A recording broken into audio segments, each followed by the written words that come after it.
All right, so today our conversation is going to be almost entirely revolve around rendering. As I mentioned before, we want to spend some cycles looking at how the computer honestly draws the pictures in our rendering engine. Now we're going to kind of peel back the veil a little bit of how the technology is directly influencing our rendering pipeline. In addition, you're also going to get some really great suggestions and workflow modifiers as we start to think about rendering our final project, okay? Because how we approach the rendering stage should get as much attention and energy as the animation stage. It really should. Because if you think about it, the images that we produce at render are really the product that we're creating, right? This is the thing that our audience is actually going to see. So even though we've made some really great 3D models and some wonderful animations and hopefully a really cool short film, at the end of the day, and I apologize, I'm going to turn some lights off. At the end of the day, if you haven't made a good picture, your audience is physically not going to be willing or even able to watch your film. So we need to spend some energy on it. We really honestly need to slow down and look at the rendering, okay? The technology behind it and some lighting ideas, right?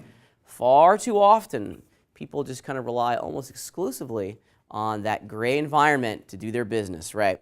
Well, we want to stop using that gray environment. Honestly, I wish they would turn that gray environment off, because in many ways, that gray environment, that background, that default background, becomes a pretty big crutch for us, and it has a negative influence on almost every single thing that we produce. Let me show you in the a couple things that we're going to be looking at today directly. I'm like Julia Childs. I've been pre-baking a lot of stuff. Look what's in the oven. Does anyone understand that reference? Nobody? That's okay. I'm good with that. All right. So we're going to be spending our time today looking at this fan. Okay. Now, this is a model that I made a couple years ago. And at the conclusion of making the model, I was like, yeah, this is a pretty cool, sweet model. Of course, I wanted to incorporate, I think at the time I was really digging into Substance Painter and understanding that workflow and that pipeline between Substance Painter and Modo and Unity. And at the conclusion of it, I was like, this is a cool little project. Let's make a cool, a couple cool renders. And then it started to get crazy as I normally do. And a simple still image very quickly turned into an animation. Okay. So I kind of used this as an opportunity to create a bad lighting setup and to show you guys what not great lighting looks like. Okay. Let me get rid of the dock real fast. It drives me crazy when the dock is out. So I know what you guys are probably saying. It's like, Pat, this is not a bad. There we go. This is not a bad render, and thank you. But it is a bad render, and I'm going to loop it, and we're going to talk about some ideas here that we need to be cognizant of. Okay. First and foremost, let's examine the artistic qualities of this piece of artwork. On the surface, it seems like it's okay, but when we really start to dig into it, it's off, right? I can see in a lot of your faces that subconsciously you're going, something's not right here, okay? So let's break it down a little bit. Let's look at the lighting, and then we'll look at some of the errors that the rendering engine produced for us, okay? Now the environment, the little scene that I created and actually modeled a little room for this, including the windows, the rails on the windows, the little curtains. I modeled all that stuff, right? The environment has a factor in everything that we produce, right?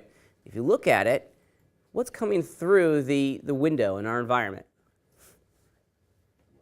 Light, yeah, okay. If you look very directly, especially at the shadows on the wall behind our fan here, we're definitely producing an illumination source where the light is coming through the window. You can actually see the shadow behind this rail over here, right? So the light is actually shining through the window. So creatively, the brightest part of the scene should be over here, right? Because if the light's coming through the window, we should be illuminating the left-hand side of the fan more intensely than we are the right-hand side. So in this render, this is evenly lit, because look at both sides of my fan here. This side over here, in comparison to the left side, the window side, they look very, very similar to each other. There's really not a shift in tonal value going across the surface of our fan. This is bad lighting, okay? This is flatly lit, okay? And even though at times we like things to be flatly lit, we really want to try to make it a little bit more interesting with a change of value, some contrast between the different parts of our models. It's going to make it feel more dimensional, right? The only time we want things to be flatly lit are our news anchors, okay? You guys ever watch the evening news?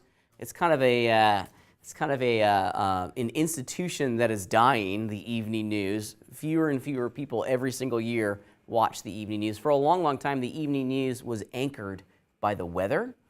That was the only source of a weather forecast. That is obviously not the case anymore. I heard someone talking, it was Tyler, that he doesn't even trust, yeah, exactly, right? It's like I'd much rather trust some of my apps than the news. Anyways, if you look at the people on the news, they're flatly lit, right? There's not a single shadow on their person, right? If you ever walk into a news studio, they have a zillion lights hanging above them to ensure that there's no shadows on their characters at all, right? That's about the only place we want to have things flatly lit. All else, we want some contrast. We want to be able to continue to shape our object with light, right? Because believe it or not, the highlights and the shadows in our image also often help create a sense of dimension, both locally on the sculpture and in the scene itself. This is poorly lit, poorly lit. We want to motivate a light source. Okay. Now, when I say motivate a light source, what does that mean? Motivate a light source. This is a fancy cinematographer word. Give it direction and give it a role, right? Give it a role, okay? If you think about it, we have a window there, and our light's coming through the window.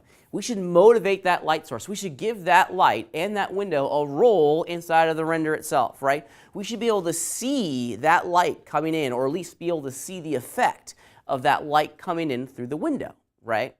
We don't have to see the light source, okay? We don't have to have a picture of the sun to understand its importance and its purpose inside the render, right?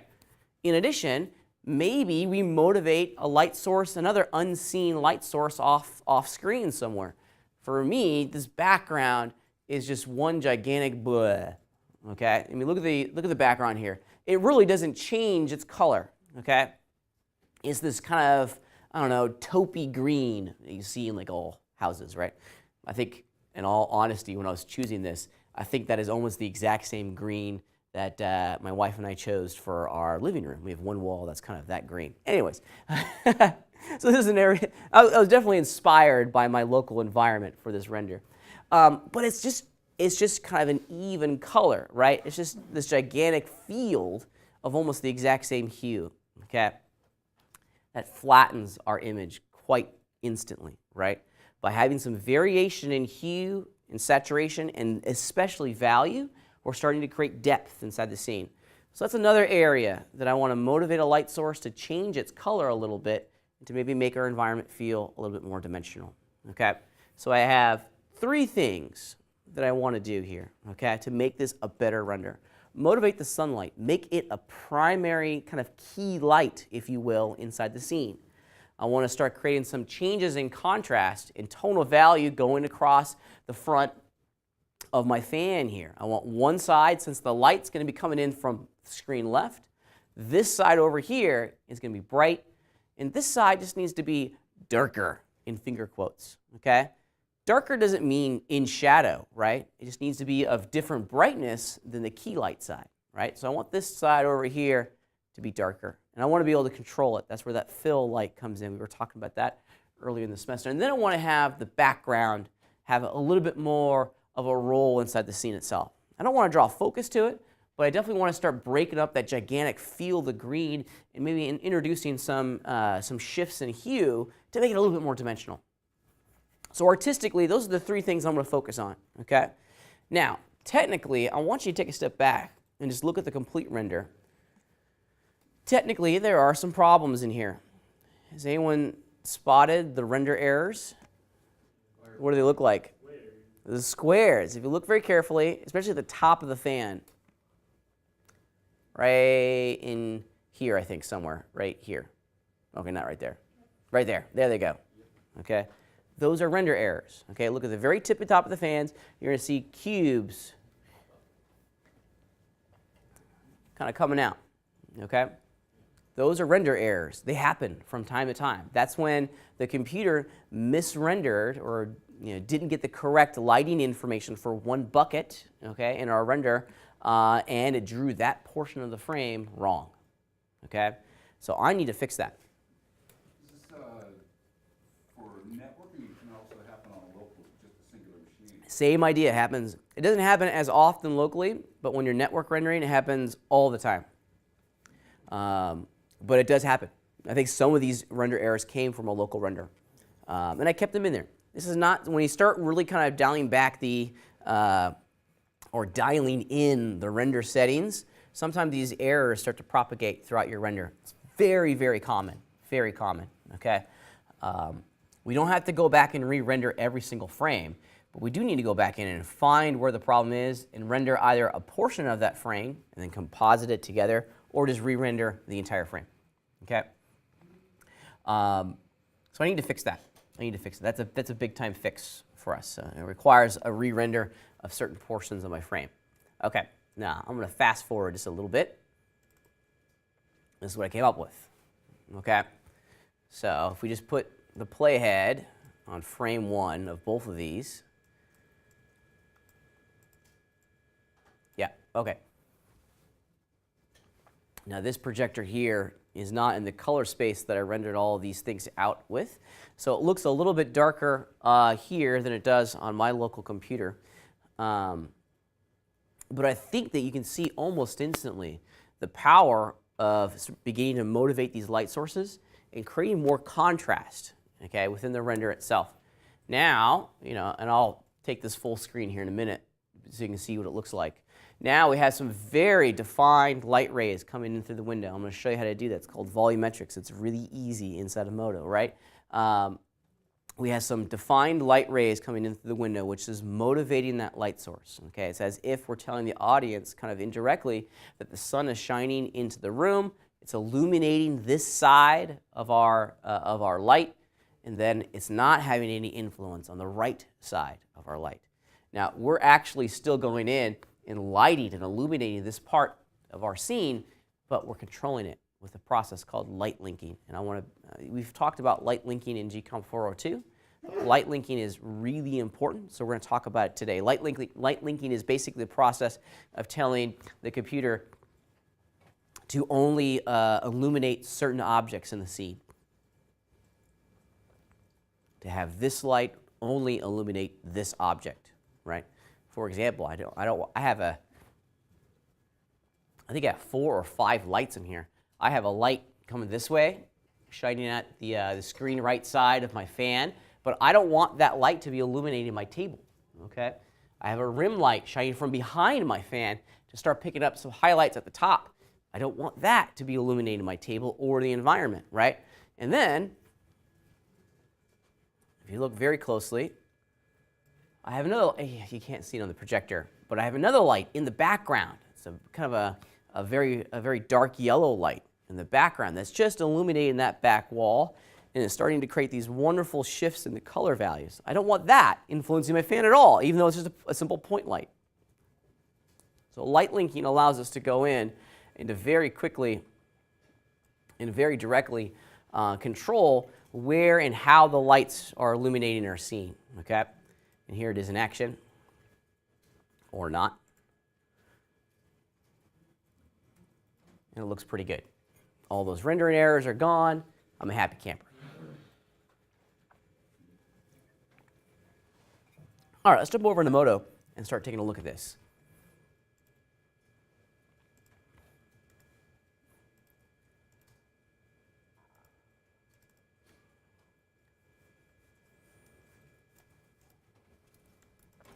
All right, so this is not the project file I was meant to open.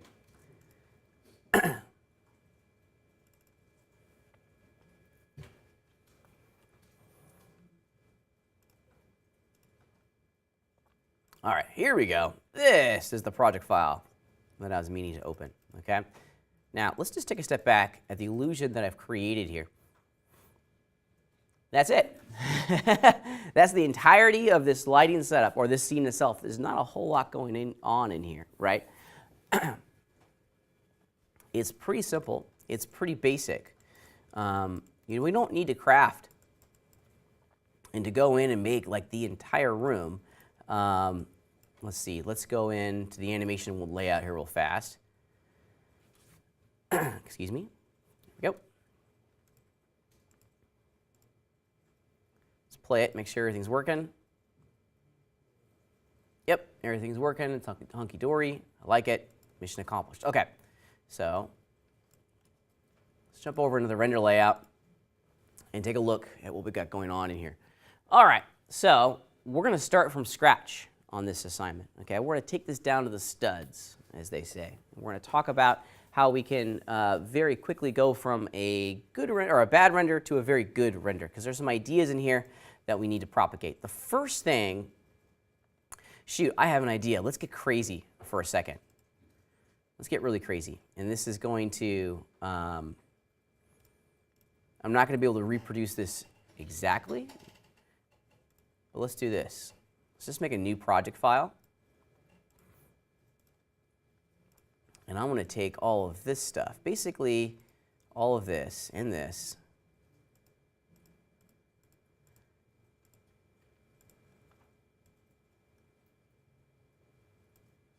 Yeah, let's see if this works. Instead of having to turn everything off, I'm just going to drag it into a new scene file. And hopefully, if I'm lucky, yeah, that's kind of what I was looking for. I'm going to go grab the render camera too.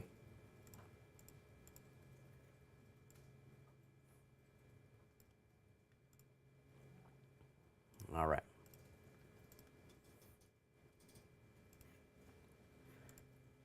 Render the right camera. That way, oops, something went not right here.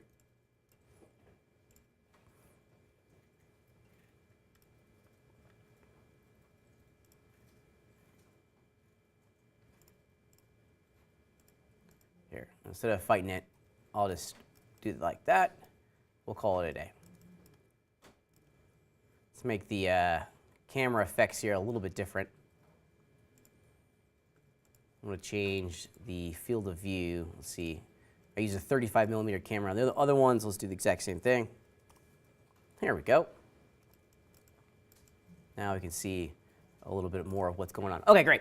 So this is actually kind of how I wanted to begin, okay? Because often this is the challenge that a lot of folks find themselves in. They're going to do an interior room.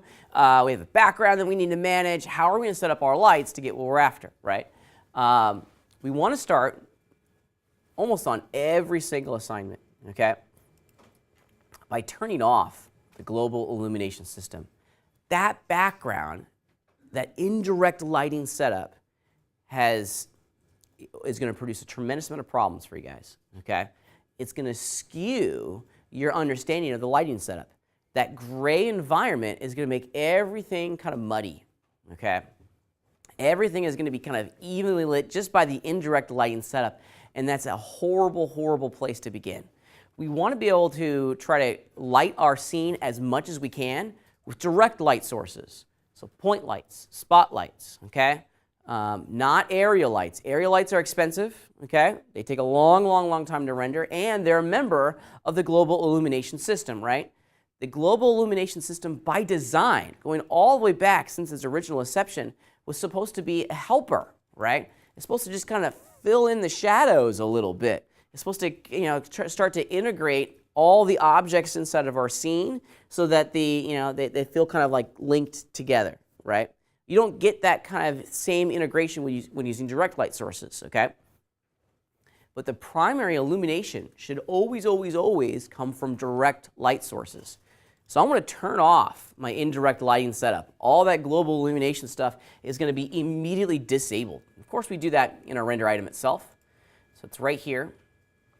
If we go into the global illumination tab, here it is, indirect illumination. I'm just going to turn this off, okay? And I really ultimately want to see the impact of the direct lighting sources inside of my scenes.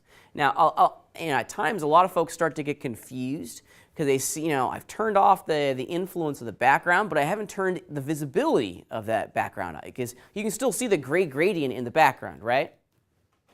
How do we turn that off? Because the gray gradient is part of our environment, but where we go to disable the visibility of that environment? Yeah. But we don't even have to change it to black. So we go into our environment section in our shader tree. Here's the actual environment material. This one, oops, excuse me, I misspoke. Here we go. You just visible to camera. Turn that off.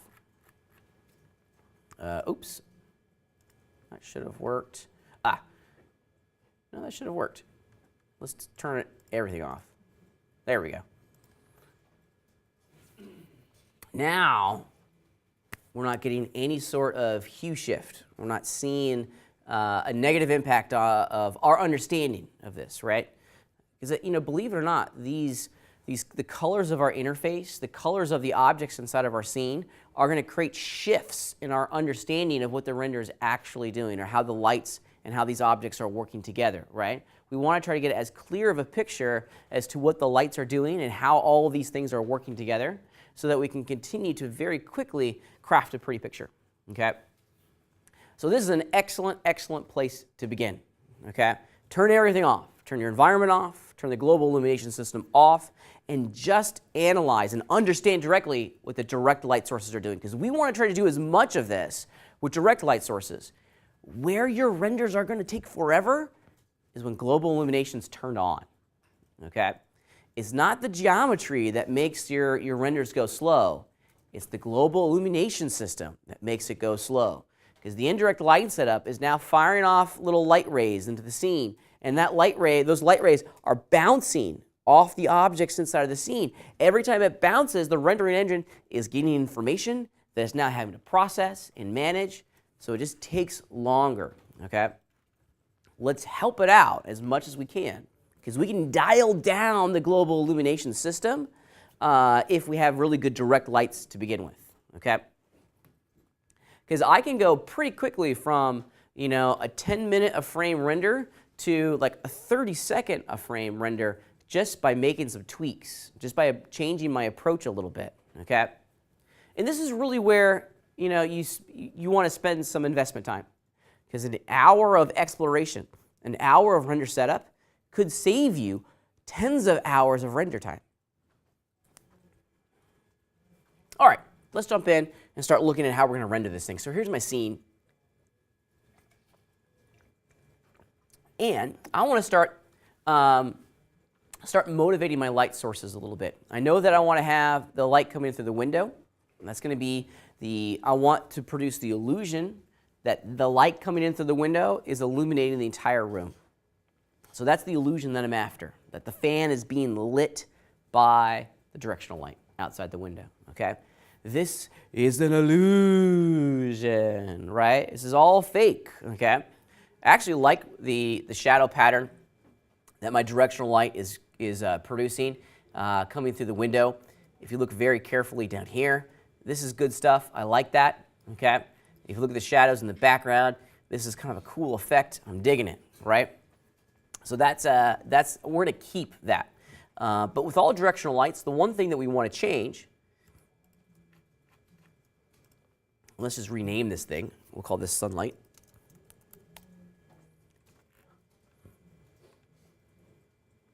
Now, to get the realism that I'm after, I'm going to give it a little bit of a spread angle, okay? Maybe like a 2-degree spread angle. Yeah. So I start getting some of this in here, okay? Can you guys see that? Now we're starting to blur the shadows that are being created from that light source. That's awesome. I like that, okay? That's a nice little bit of, kind of realism that's going to make this render kind of pop. I like that. Okay. So the directional light coming in through the window, this is awesome. What's the other thing that we need to immediately do on all light sources? And realistically, I probably should have done this first. I got a little ahead of myself. What's the first thing we should do on every light source, regardless of its role? Change its color, okay? What's the default light color for all moto lights? White. It is physically impossible in our universe our universe. Maybe in an alternate universe it's not. But it's physically impossible to have a white light source, okay? What color are all of our lights? Good morning. Yellow, okay? Little blue, I think, maybe for. Yeah, you got it. Yellow and blue. That's it. Yellow and blue. If you're you know, the color temperature of your light is going to change based on the light type itself.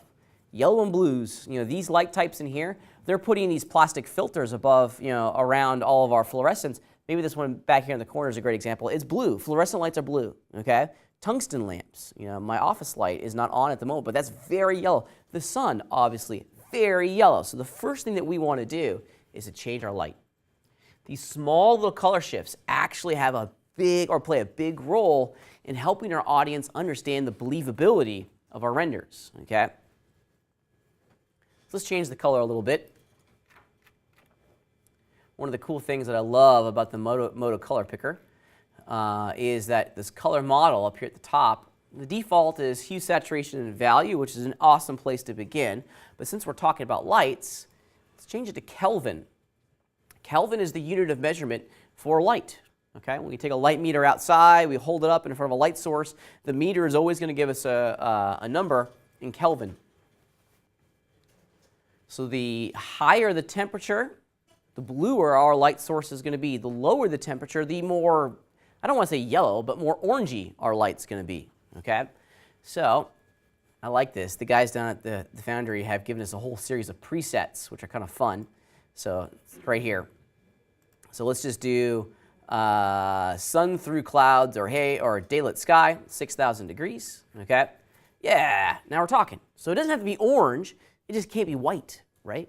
That small, look, now it's very clearly yellow coming in through the window, right?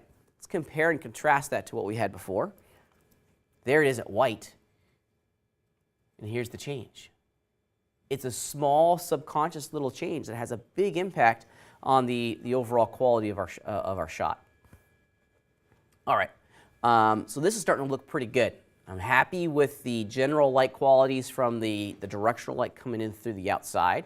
However, one of the things that I thought might really be fun is to get those light rays. If you look back at the example that I had before, oh, I must have closed it. Excuse me.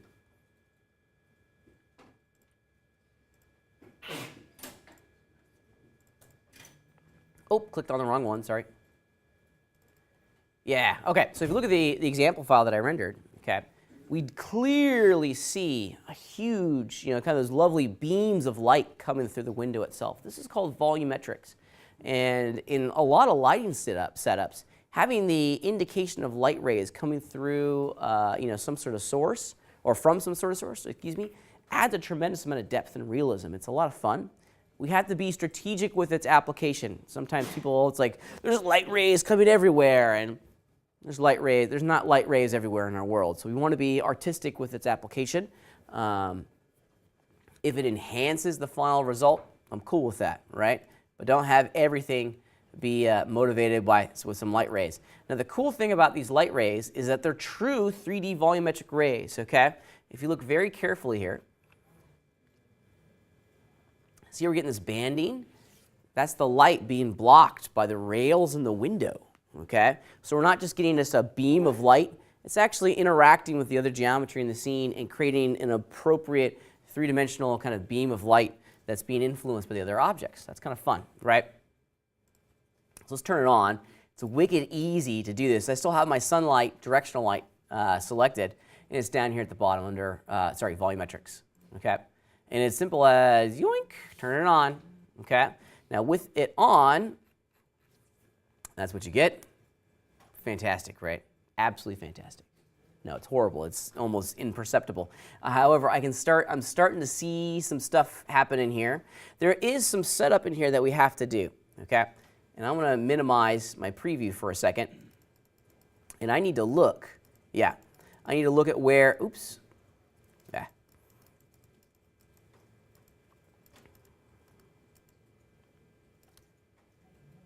there we go. I need to look at where my directional light is seated. Now this is the default location for our directional lights, okay? No likey, okay? I actually want this to be influenced by this window. So let's move this outside. Yeah, something like that. And let's see how that influences our render. Shouldn't have, yep, there's the beam of light. The beam of light was so close, it was probably inside my fan, okay, which wasn't producing what I'm after, okay? So when you're working with volumetrics, the location of the light itself is critical.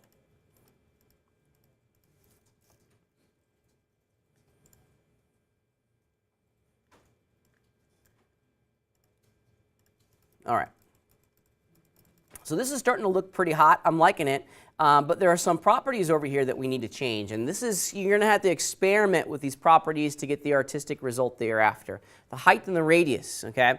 The radius is going to determine how wide that beam of light is coming out of your light source, okay? So right now it's only 500 millimeters. Let's see what happens when I start to, let's just simply put it to, let's triple it, 1500 millimeters. Okay, we're getting somewhere, right? Let's put this to 5 meters. Poof. Now we're in the ballpark of something that's working, okay? The height value basically determines how far that beam of light is going to be created from the point or from the directional light itself. This is probably not a super hot example to show that effect. Let's see, maybe if I rotate my camera around. We're shining into the corner of my light or corner of my room. Let's see. Let's do this. Let's turn off my walls. Yeah, there we go. Now we can see how the beam of light starts at the location of the directional light, but then it only goes, boop, and then it physically only goes 10 meters out into the scene. So if we were to double this, 20 meters, yeah, see how the beam is much bigger now? Here it is at 10, it shrinks. Here it is at 1, it shrinks again. Oop, too far, not far enough. Okay, so this height value is how far the beam of light goes out from the light source itself. Let's put this back to, actually kind of liked it at 10. Yeah, I'll turn my walls back on. We'll get back to work here. All right.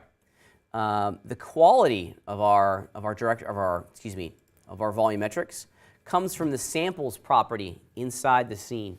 Okay. This over here. This is the quality. If you look very carefully at our our volumetrics, it's kind of dotty. Let's just do a full-blown render.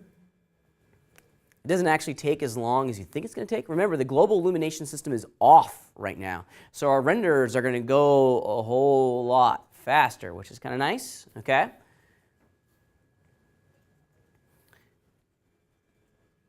Yeah, I'm actually going to abort the render. Okay, so here's today's production tip. And this is something that I hope that every single one of you guys starts to incorporate. Let me see, I got to get it back. There it is. And it is render regions, okay? When we're doing test renders like this, we want to be able to do a lot of renders, okay? But I don't want to have to render the entire frame every single time that I have to do a test, right? Boo. I only want to render maybe the area of the frame that I'm kind of working in, or maybe an area that has a whole series of different materials that I can evaluate. I don't want to have to render all 1920 by 1080 pixels every single time I need to do a test, right? So render region, using the render region is our tool to only render out at full quality a portion of the frame. So we're going to use the render region, okay? And then the thing that a lot of folks forget is you got to edit the render region, and we're going to get this box, okay? And then we interactively change the boundaries of this box by left-clicking and dragging on it. Maybe something right about there. Yep, and I'm doing this very intentionally because I want to show you how increasing and decreasing the sample size of our volumetrics changes the quality. So now when I render it, check it out. Bloop, it only renders that one little bit, okay? and I can do some really quick iterations on on my render settings. In addition, check it out over here in preview. It's only updating preview in that area too. So this whole render region kind of workflow is pretty great. Okay, it allows us to iterate and answer questions pretty fast, because when it comes to rendering, that's the bottleneck, right? You change something and then like, what does it look like, right? How is this going to impact the final thing? And then you're going to wait 20 minutes to get an answer, right? With render regions, it's very small little bit. You can even render out image sequences using render regions, which is pretty cool. So if you want to see how a change to your lighting setup is looking throughout the entire animation, you certainly could do that. All right. So let's make a change to the volumetric properties of our light. Let's just triple the samples. See what we get. Let's render again.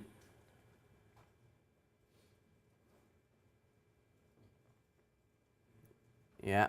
Always do every evaluation at 100% quality, okay?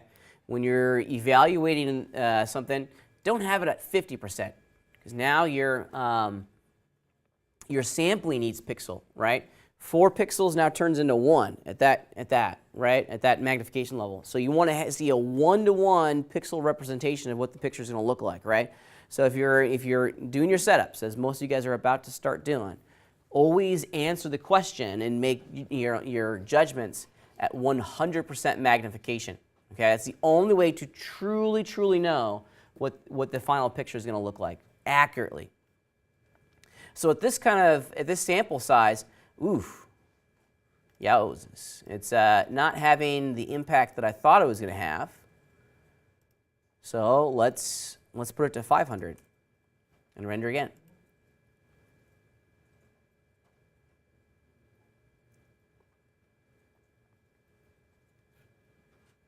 It's taking much longer to render this now.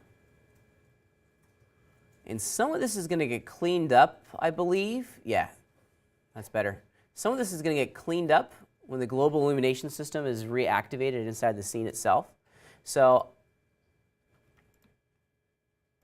yeah, there's not too much of a change from 120 to 500. However, if we look at the render time, at 500 samples, it took 14.5 seconds to render that one little section.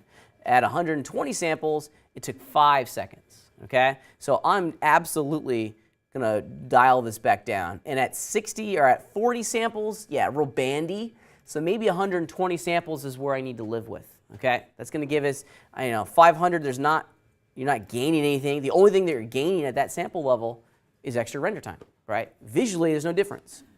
So we had to solve this problem of all the grain in the background, maybe through different settings. It's not the volumetrics that's causing the grain. And I think that's an idea that I hope you guys start to develop as you start to get into your renders, is figuring out what's causing the problem, okay? The grain in the background, and I recognize that it's probably hard for you guys to see, the grain in the background is not being influenced by the volumetric quality settings, right? It's something else. So by cranking its values, we're not doing anything, right? We're not actually solving the problem. It's something else in the render engine that's responsible for that part of the frame. Okay. So let's turn off, oops, I didn't mean to close my render window. Open render window, and let's turn off render region.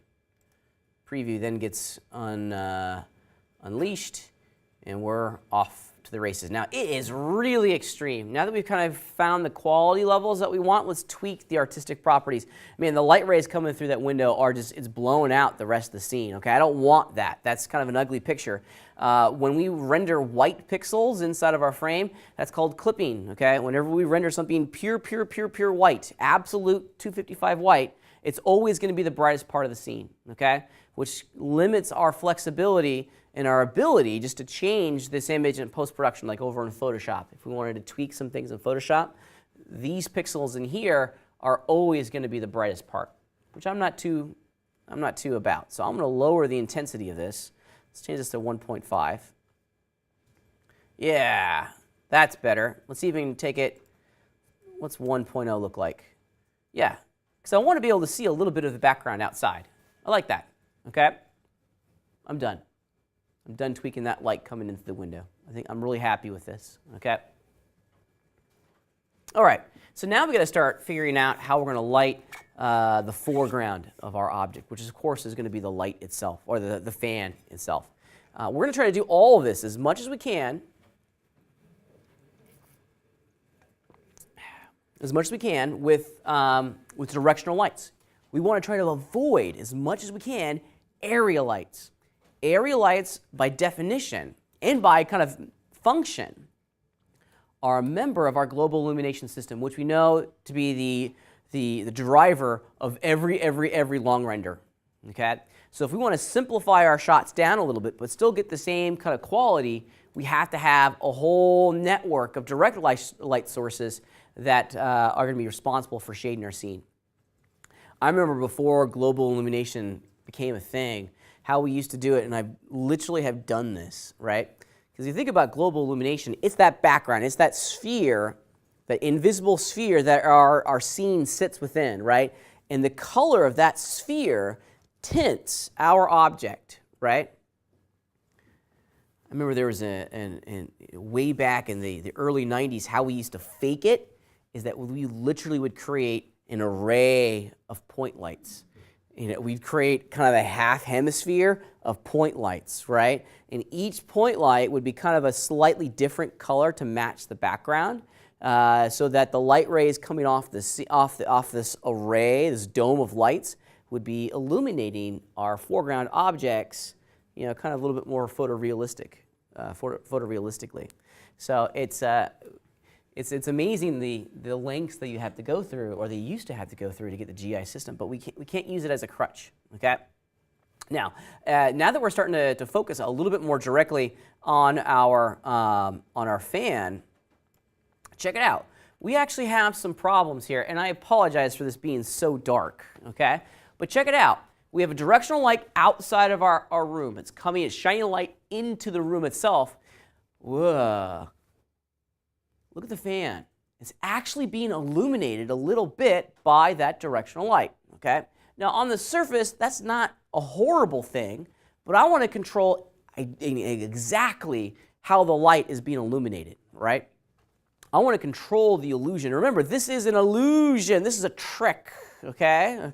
A trick that I want to be able to control very directly.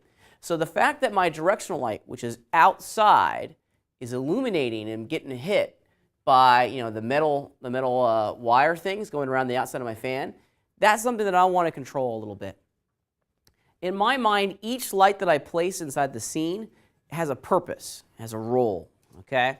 The directional light outside the house, we're just creating sunlight, or the illusion of sunlight. But the lights inside the house, I want to create the illusion of illumination, right?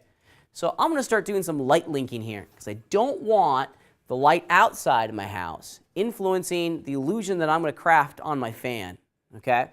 Light is additive, okay? It's not subtractive. Whenever we add a light, we create a highlight and a shadow, okay? I want to be able to very directly, you know, control what gets a highlight, what gets a shadow, and how much shadow and highlight is going to be produced. So let's do some light linking. I don't want the outside sunlight to be illuminating my fan. I do want it to be illuminating my room, yeah, but I don't want it to be illuminating my fan, okay? So here's how we start this process, and this is going to be a structure that we're going to be kind of using again and again and again for each of the new lights that we're going to be adding inside the scene. All right, so I'm going to put a couple items inside of some groups, okay? So if you think about it, you know, really what I want to have here is the fan separated from the rest of the environment. I want certain lights to only be illuminating the fan, and I want other lights to only be illuminating the environment. We do this by the creation of a group, okay? Now, we've talked about groups before in other respects, so let's fundamentally create one. I don't know why. I wish they would add this back in, but the group menu is not in the render layout anymore. It used to be sitting right here in a tab, and it was incredibly useful, okay? So I need to go make a group, as we've just talked about in other respects. We have to have all the items that we want to be a member of the group selected, and I got a curtain, the table, yeah, these 3 in here are my environment. These 4 items in here represent the contents of my fan. So with those 4 items selected, check it out. The easiest way to get access to your groups, to believe it or not, is to go back over into the model layout, okay? And there's the tab, it's called Groups, okay? And it looks like I already have a group here called Moving Items. This is the fan blades and the paper, okay? I'm going to create another one here. And I may have accidentally, yep, I deselected all the stuff. There we go. Let's go back into it. I want to create a new group, and I want to call this group simply Fan Parts, and leave it as a standard group, and then the mode is from the selected items, okay? There it is, fan Parts. If you look very carefully at it, here are the members of the group. Excellent. We're going to use the members of this group to help drive this light linking setup, okay? Let's go back over to my render layout now and explore how we're going to put this all together. Start preview. Okay. So in order for us to filter what this light is going to be illuminating, we have to go back into its light properties, okay? We have an entire category of options under the light linking section that allows us to turn this functionality off, okay? All right, so it's kind of a 2-step dance here, okay? The first thing, and I don't know why we have to do this, it's kind of strange. We have to control light link and we got to turn it on, basically, okay? Now we have to tell what group we want to use, and it's Fan Parts, and we want this light to exclude the fan parts, okay? Now it's only lighting the fan when we have it to include, okay? See how it's not illuminating the wall anymore? The shadow is gone. We've told this light to only illuminate the fan, okay? It's kind of ignoring the walls, and look at how it's starting to draw it, okay? We want the opposite. So we want the mode to be set to exclude. One of the things that I've learned about working with light linking, and this is honestly, I think, kind of a bug in the system, okay? If you want to exclude parts, okay, you almost have to swap it to include and then put it back to exclude, right? It's a weird little nasty bug inside of Modo, right? Exclude is the default mode, but simply turning on control light linking doesn't exclude the members of the group. You have to kind of almost, in my imagination, you're almost like waking the system up to the idea that light linking is now in play here by going include and then back to exclude, okay? All right. So on the surface, you're probably saying, Pat, you're still illuminating the fan here. I'm still seeing some little hits. I'm not. Those are reflections, okay? So the light rays are bouncing off the walls, they're bouncing off the table, and the fan is picking up those reflections, okay? I can deal with that, right? I can deal with that for the moment, but we're not actually illuminating from the directional light. Okay. So let's get to work here. Let's start crafting something that looks a little bit more engaging to what we're after here. So I know that I need to kind of motivate the light source a little bit with direct light sources. So let's go ahead and do this. I'm a big fan of point lights. I think point lights are actually pretty great, okay? A lot of folks don't use point lights because they feel on the surface kind of uncontrollable, but they are very controllable. And let me show you specifically what I'm talking about. So let's add in a couple point lights here. I'm going to add in a point light. And before we go any further, let's define its role, okay? So this is going to be the key light. Oops. For the fan, okay? It's going to drive me crazy that I misspelled it. There we go. All right. So let's position this where I need it to be positioned. It's inside my fan at the moment, so we're not seeing any effect on it. Let me turn off the texture locators. There we go. Let's just start moving this thing around. There we go. Now we're starting to have an effect on our scene. Dun, da, da, da. All right. So let's get this kind of into position here. Okay. Okay. So getting better, right? Getting a lot better. Now, at the very least, we're starting to suggest, we're starting to motivate the light coming in through the window. We've produced some problems, though, right? Because every time you add a light, you add a highlight and you add a shadow, by definition. Luckily for us, we get to influence both the highlights and the shadows. You can't do this with practical photography easily, right? Actually, gaffers and cinematographers go through great pains, and I mean great pains, mitigating highlights and shadows. Because every time you turn on a light source, you're going to create a highlight and a shadow, okay? Now, specifically, the shadow on the back of the wall is a problem for me, is a big-time problem, okay? I want the shadow, or I want this point light to only be illuminating, the light. Let's change its color real fast because it's driving me crazy that it's not. Same light color as the one outside the window, so it all matches, right? Look at that shadow on the back wall there. Whew. That's pretty ugly, okay? Well, this is where light linking really comes in, okay?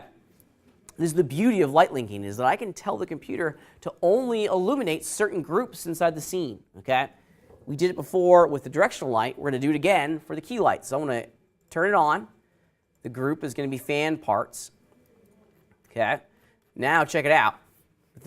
Oh, maybe they're fixing the bug a little bit too, because I didn't change the mode. Now what's happening?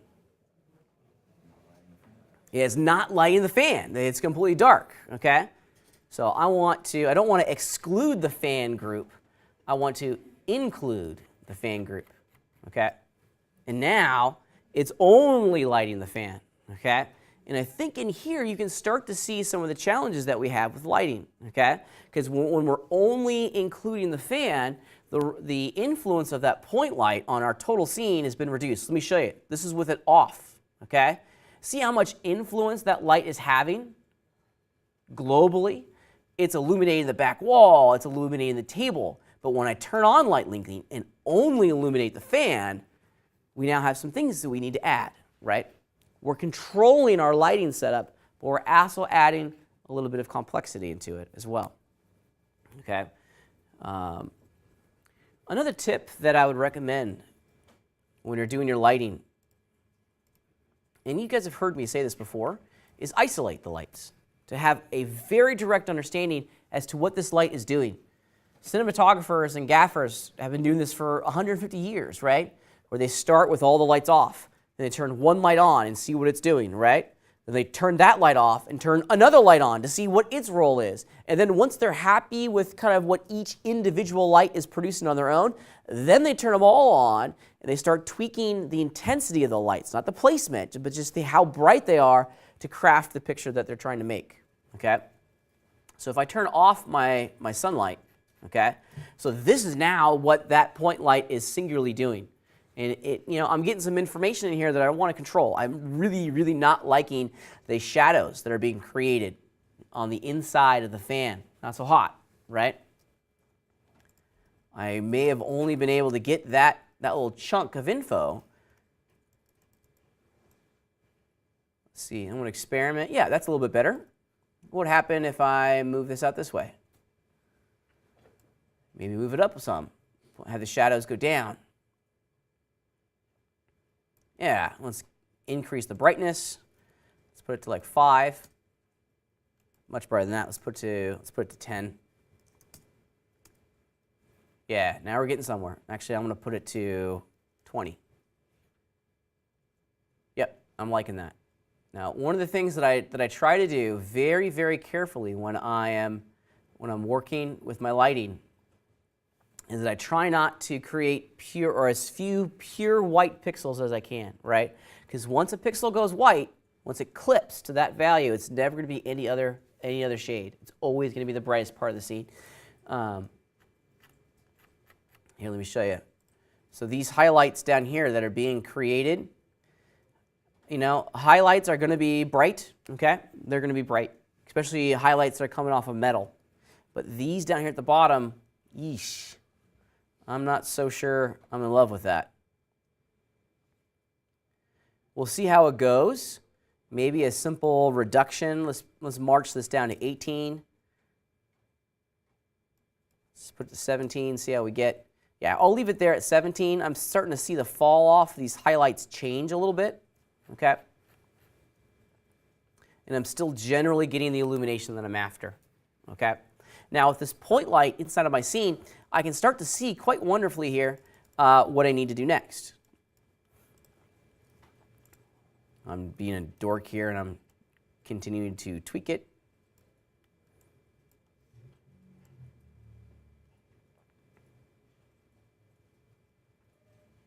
Yeah. Now what I'm looking at here is the interior dial. This thing. I'm looking there. See how this light, getting close so you guys can see it. See how it's hitting this side? Get a nice fall off, and then it goes into almost darkness, okay? That's a good placement for a light. We're starting to shape the three-dimensionality of this object with light, okay? Let's put another one in here. And shoot, I'm just going to make it real easy for myself and Control-D this thing.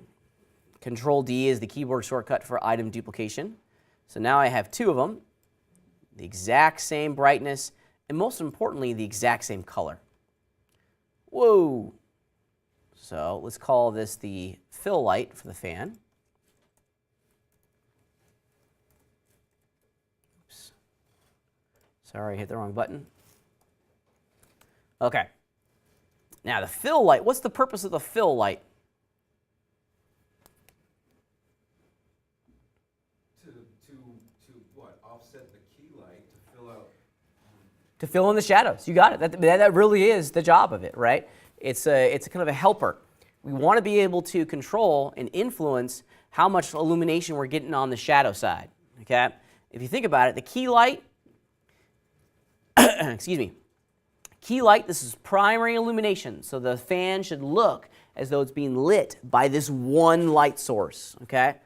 The fill light is a helper.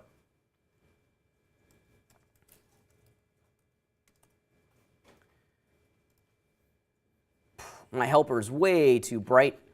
Let's just half it. Let's put this down to 8. Yeah, turn it off, turn it on. Sometimes you just really can't tell what's going on here until you start turning it off and on. Let's put this down to 5. That's better, right? Now, with the fill light off, complete darkness on that shadow side. Then with it on, we can see more of the fan. Okay, it's still a little too bright. Let's put it at 3. Yeah, I think that's where I'm going to end up. Now, specifically, what I'm looking at here is this center dial. Okay, now if you look at the brightness as it goes across the center dial, very bright here, not as bright on this side. You can also see it pretty directly at the base. Oops. I'm holding down Shift and scrolling, by the way. Yeah, look at it with it off, and then with it on. Yep, I'm in love with that. That's starting to look pretty good. However, whenever we hang a light, whenever we place a light in the scene, we create a highlight and a shadow. I only want one highlight and one shadow on my fan, right? Does anyone remember how we can disable the speck of the highlight and the shadow for each of our direct light sources?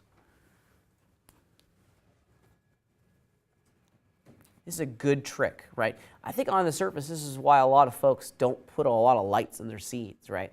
Because they get a lot of shadows, they get a lot of specular highlights, and the illusion is instantly broken, right?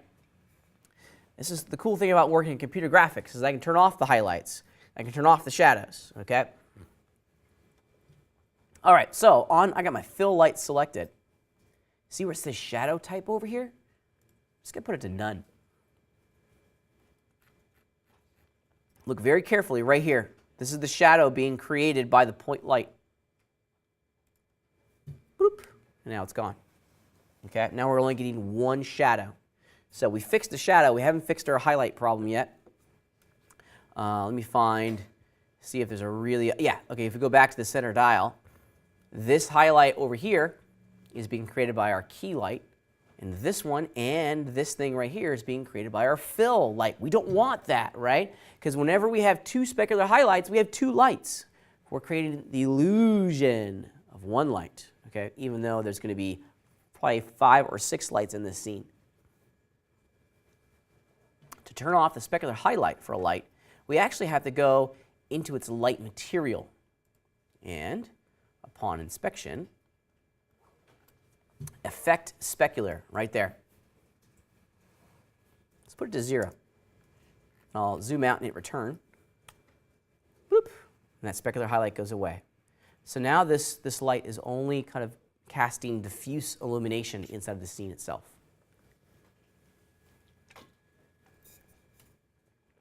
All right, rock and roll. This is starting to look pretty good. I'm happy with this. I'm really happy with this. I'm starting to like the illusion that I'm crafting here. It's the small little additions. Let's turn in on our sunlight, see what it's starting to look like now. Yeah, now we're talking, okay? It's starting to look pretty good. I'm liking the direction that we're going in. However, now we need to have maybe some sort of light that's influencing the background of our scene, right?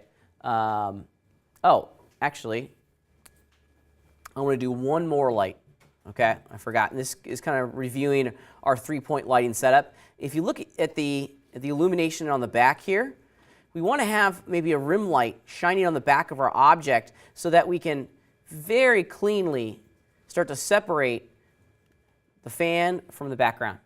A little bit of a glow, if you will, a little bit of a change in value on the boundaries of our object is going to make it pop from the background. Okay, let's do it real quick. For this one, since I want to control this a little bit more directly, I'm going to use a spotlight. Spotlights are great because we get to control that cone angle, right? That cone angle. I want a small, narrow beam of light illuminating the background of our object. Here's a cool trick, okay? Oftentimes, just working with the transforms can be confusing, okay? Positioning your lights, okay? This is an old school trick, one that I personally really enjoy. If we change our viewport shading perspective, I can actually look through, if you will, the light, okay? So now, I am the light, okay? And I can change, just navigate around in my scene and very quickly place the light where I want it to be placed. So I want to shine it kind of back here. Yeah, it gets you close.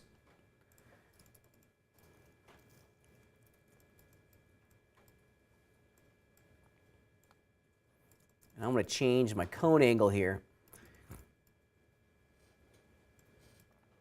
So I just want a beam of light coming on the back. Oh yeah, like that. That's good. Boom. Now spotlights, I've learned from my experience working with the Moto renderer, spotlights, you need to have their intensity kind of cranked, okay?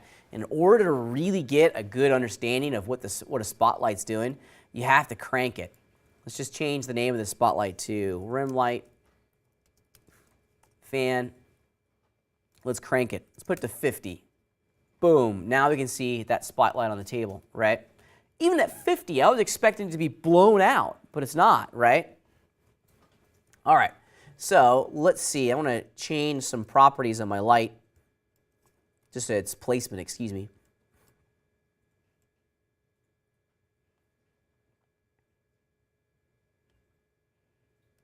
Kind of walking it back. Yep. Okay, now we're getting something here. Now what I'm seeing, yep, I'm starting to see it. It's coming together. Okay, I'm going to turn off the rim light. Now I want you to look very carefully right in here. Yep, with it off, very dark. With it on, better, right? I still have some tweaking in here that I need to do. Let me crank this even more. Let's put this to 100, the brightness to 100. Yeah. Okay, we're getting there. In addition, I only want this to influence my fan. I don't want it to be illuminating my table. Yep, it's amazing how much the reflection of these lights inside the scene. Oops, I want to include, excuse me, I did the wrong one. There it is. Now I don't want a shadow. Let's turn that off. And I certainly don't want to have a specular highlight on my rim light. So let's go to the light material and turn that off.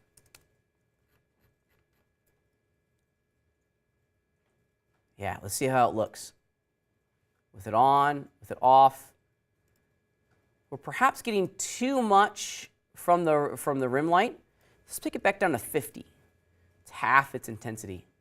Because I still want that fill light to have a nice little roll. Oh yeah, but look at that. Oh man, it's awesome. Now it's starting to pop. Can you guys see it? So there's just with the fill. Put the rim light in there.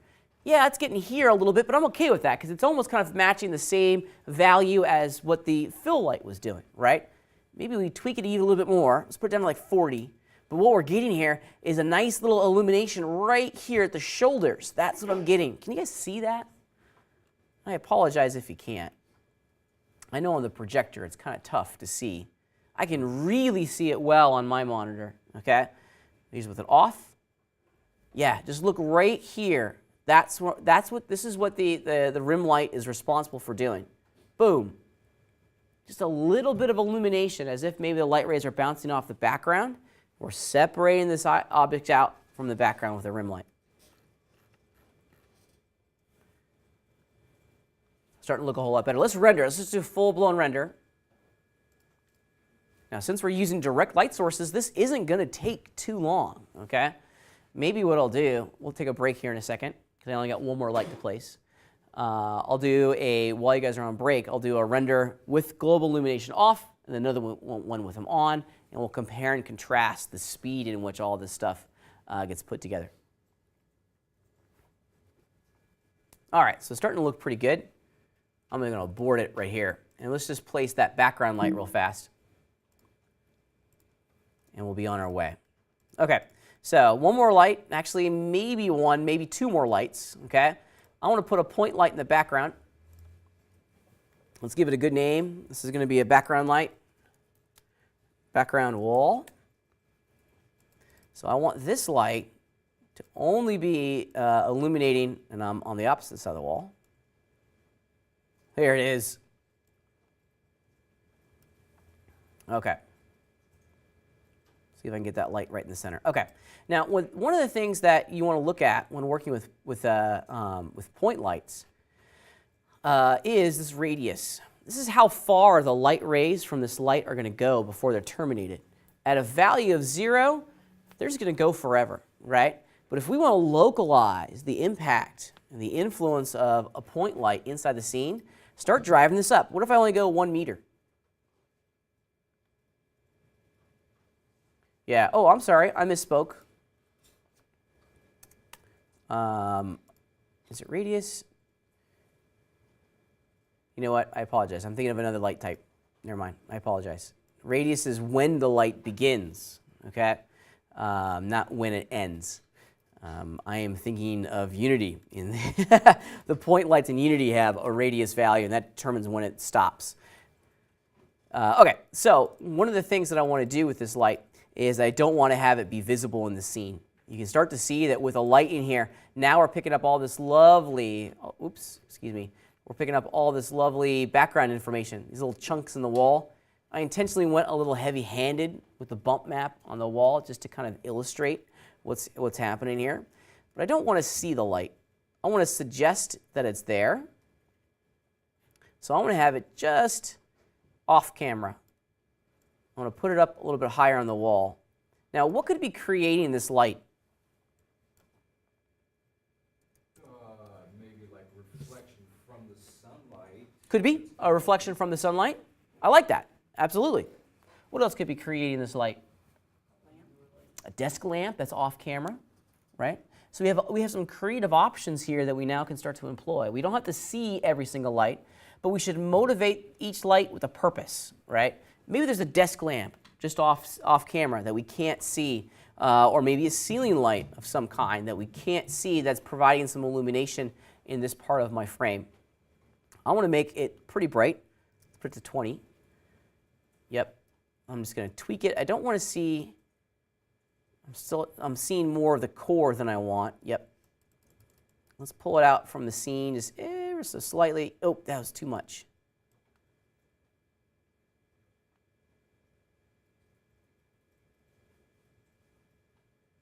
Right in there. I know it's probably really a big challenge to see on the projector, but this is starting to look pretty good. Okay, happy with this. Let's change its color. That's the first thing we gotta do, and I want to make this a nice, lovely orange. Ooh, a little too orange. Let's put it at like 38, 33. No, not digging it. Yeah, now we're talking. Yep, somewhere in there. I want a little too white on that one. Okay. Or you guys can get super creative with these colors, right?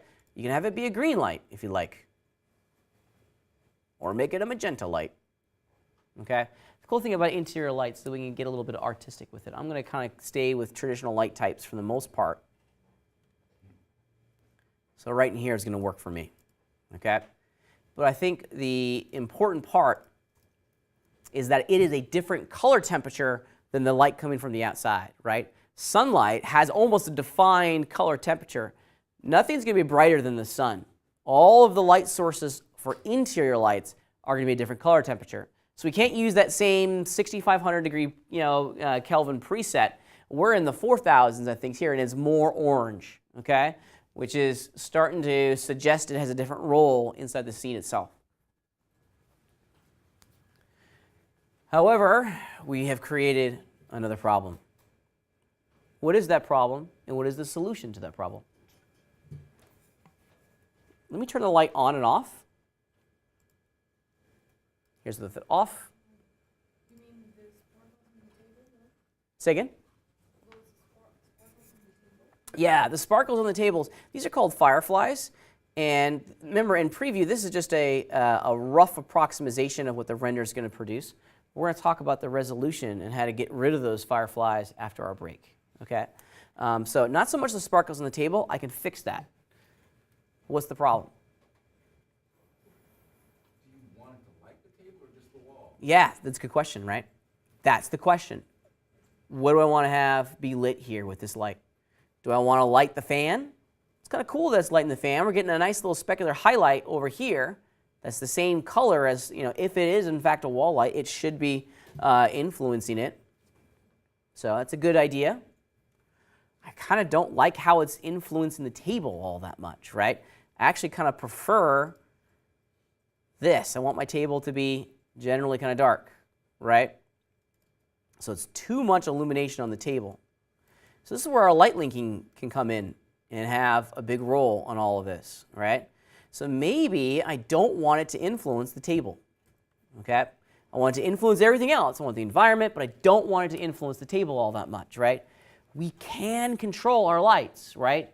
We have complete control over what they illuminate in the scene, but we've got to create some groups and start that light linking a little bit, okay?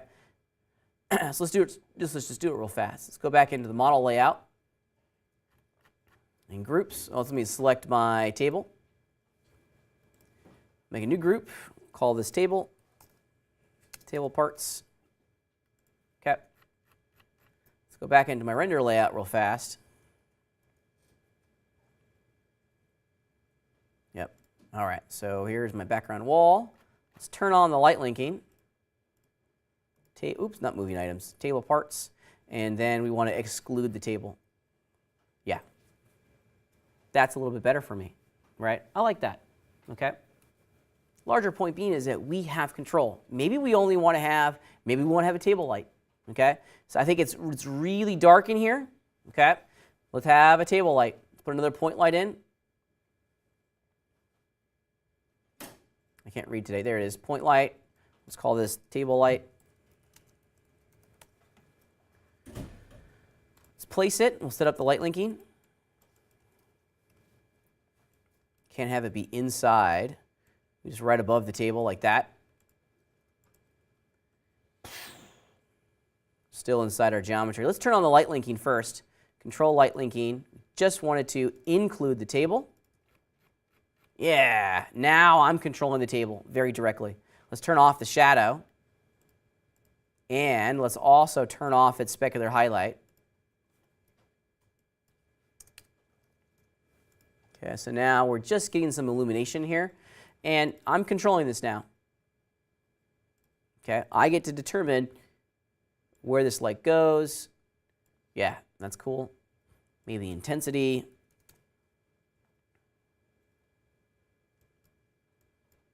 I want to put it over here a little bit so that it looks like it's like the table is being illuminated by the window. Huzzah, I'm going to call that done. Okay, maybe not quite there, but yeah, that's it. I like it. Okay, now the whole purpose behind having this table light, okay, the whole purpose behind having this table light is to, excuse me, is to be able to control what the table is going to look like. Its general value inside the scene itself, right? We have all these lights blasting inside of our scene, it almost becomes uncontrollable, right? But when we start applying light linking and telling you are going to illuminate this, you over there, you're just going to illuminate the fan, we now can start having creative control over every single aspect of our render, okay? Now, if you look at what we've created here with just our directional lights, it's not too dissimilar.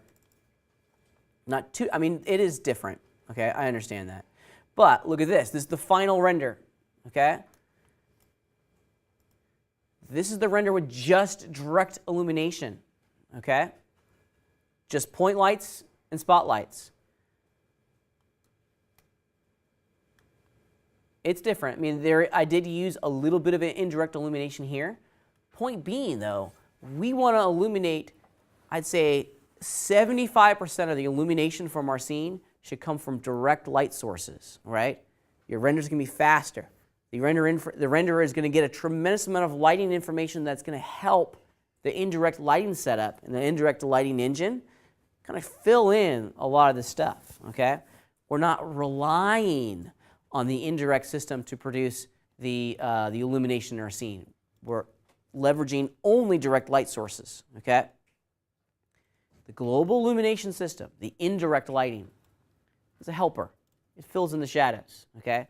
We still should be lighting the entirety of our scene with direct light sources, okay? I tell you what, let's take a small little break. I'm going to render both of these shots real fast. One without it on, and then one with it on, and we'll compare and contrast the numbers when we get back from our break, okay? Let's just take a small 10-minute break.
Okie dokie. So while you guys were on break, I rendered, okay? And these renders went pretty fast, actually. They went very quickly. If you compare and contrast, let's just do the artistic compare and contrast, okay?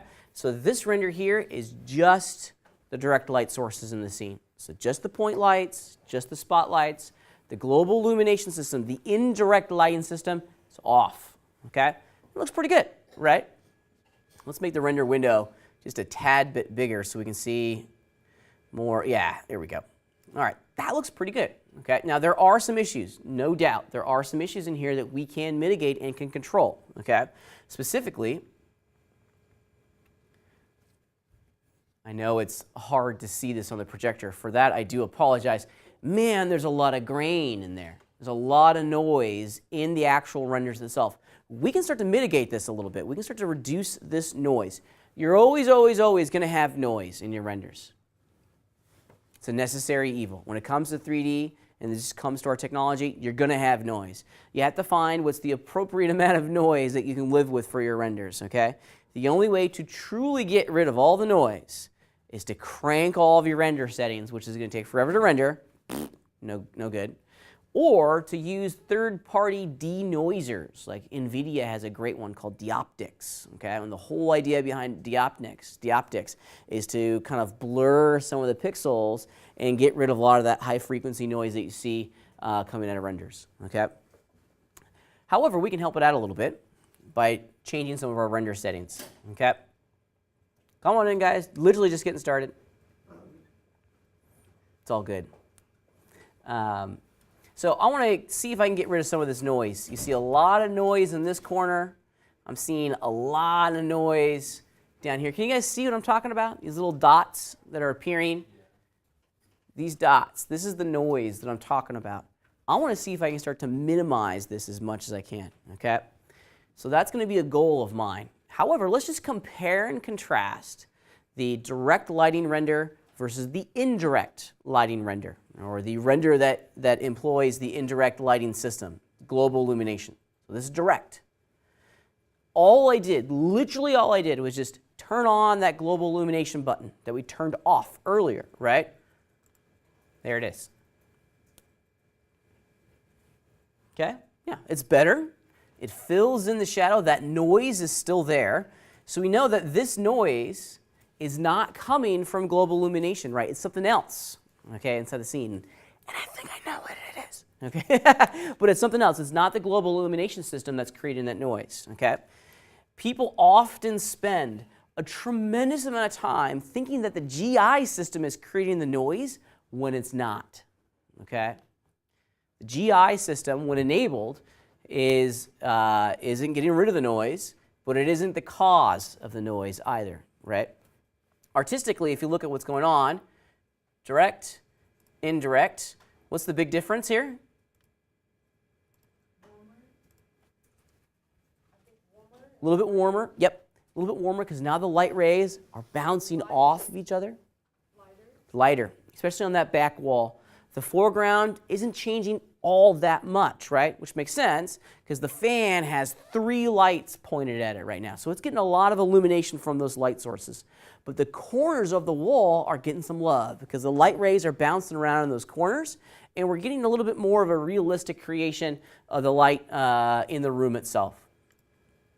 However, if this is crunch time for me, turning off global illumination would still give me a pretty good render. Okay, if I don't have the resources to render a zillion frames with GI on, this is still going to give me a really good result. Okay. All right. Now let's start. I'm going to turn off the global illumination system again. Just going to turn it off. Bloop. And now I want to see if I can start troubleshooting the grain.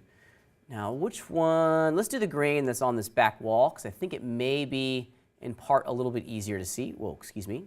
So let's go over to compare. We're going to use render region, and I'm going to edit it because I want to edit it to this chunk down over there. Let's put this to 100%. All right, let's see if we can get rid of some of that noise, or at the very least, start to understand the culprit of that noise. Okay. Okay. So when figuring out what's causing the noise, we're going to go back into the render settings themselves. Okay, so I have the render item selected, and a lot of folks, they'd immediately go to that global illumination tab, and they think that's the culprit. It's not. Okay, check it out. We have in our settings section right here, we have a whole series of quality and shading settings that we may want to examine first. Okay, specifically, I want to look at a couple different things. First and foremost, direct lighting samples. Okay, this thing right here, direct light samples. It's only at 64 rays. Okay, these are the number of rays that are coming out of our direct light sources into the scene itself. Noise is often created when there's just not enough data for the rendering engine to figure out how to illuminate everything. So what it does is it creates these little dots. That's the best it can do with the information that's at hand, right? So by increasing the direct light samples, we're not activating any sort of global illumination settings that's going to make our renders long, but we could absolutely start to increase the quality of our renders. Now, whenever I'm increasing the samples, I always start with incremental changes. I double it. I don't like go, put it to 4,000, right? No, I'll go 128, 256, and I'll march my way up to a high setting because I need to know if, what's going to give me the best results. I don't want to have it be so high that it's going to just kill my render times, so I'm trying to find that sweet spot when it comes to those number of samples inside the scene. At 64, this is what I'm getting. Let's double it. Let's put it to 128. And re-render, F9. See what we get.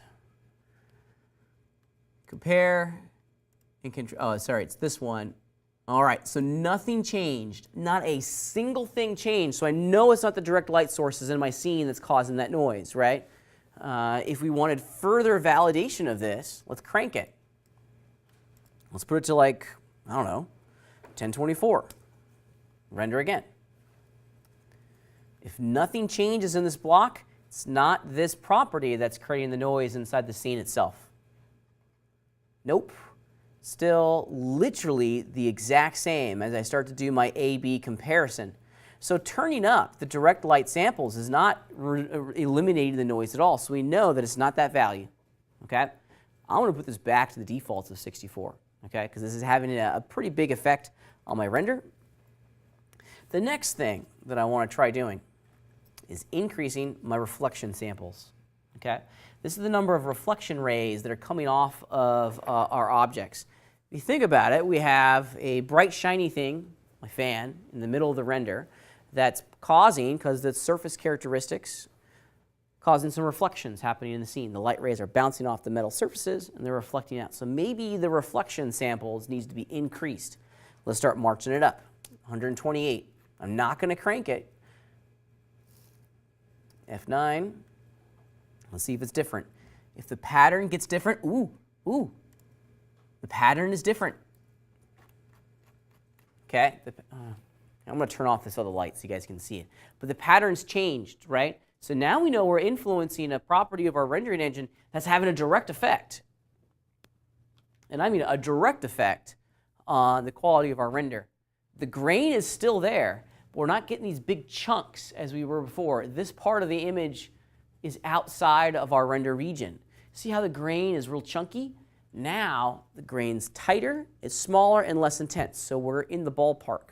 Okay, now we're starting to see something here that could have a really big impact on the render. Let's do, so we now know we're leveraging an option of our rendering engine that's having an effect. Let's put it at 256.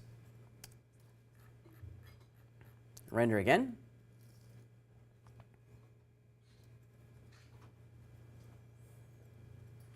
Note that I didn't just crank the settings immediately. Yep, the grain is getting finer. So the higher the reflection rays, the finer the grain. Let's put this to 512. Let's drive it up one more time and render. Still renders pretty quickly, which I'm thankful for.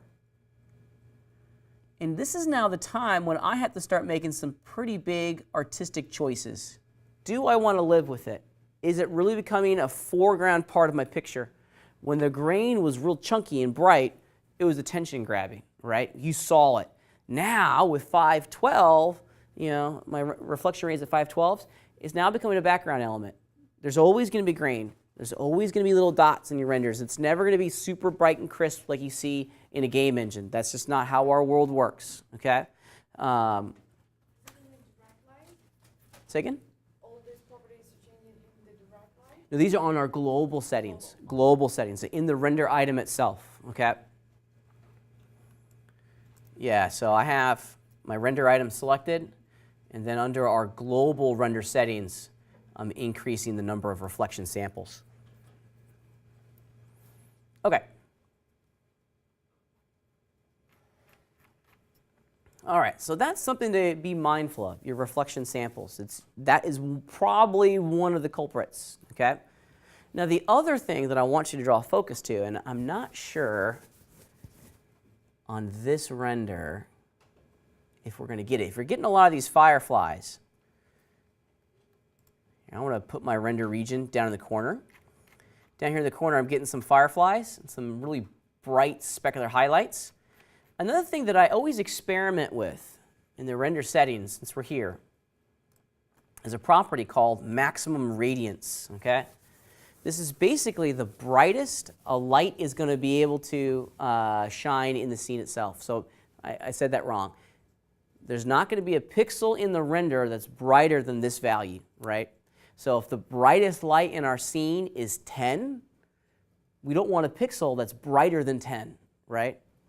Because it doesn't make sense that we have a pixel that's brighter than the brightest light source, right? So this is something to experiment with. It's not a silver bullet solution. However, it can change the products of our renders. Now, I'm just going to very quickly go through my lights. That one's, I'm looking at the radiance value here. Sunlight's at 1, that's at 17, that's at 3, 20. So 10 is, I don't want my maximum radiance to be brighter than my brightest light source. My brightest light source was at 20. So at 10, I'm okay. All right.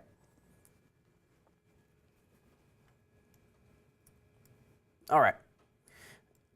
Let's do another render in the corner here. See if that grain in the corner is now going to get resolved with the increase in reflection rays. Yeah, and it is big time. A lot of those speckles are going to go away. We have some over here in the corner, and I have to make a judgment call. Do I live with this, or do I keep increasing the number of reflection samples? In addition, does our global illumination system mask out some of the grain that we're getting in the lower corner here? All good questions to answer, or to ask, excuse me. Let's do a quick test with GI on and render again. We're just going to render the corner. Now the global illumination system's on.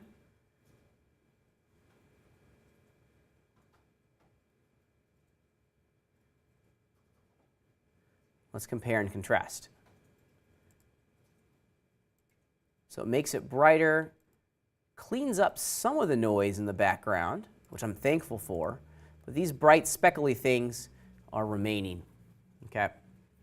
So what would happen, and sometimes you just got to do a test of this real fast. I'm going to turn off my global illumination system. I always try to do as many tests with it off because I know it's just going to take forever. What if I cranked my reflection samples to like 2048? Let's just see what happens. I've quadrupled it because I just want to see if I can knock out at a really high value. Let's just see if I can knock out those little grainy fireflies on the tabletop. If 2048 does it, I'm going to start marching it back. So I just quadrupled the previous value. Yeah. The previous value was 512, so I just quadrupled it. Taking a lot longer to render. And at 2048 on my reflection samples, we're still not eliminating those little grainy bits in the corner, okay?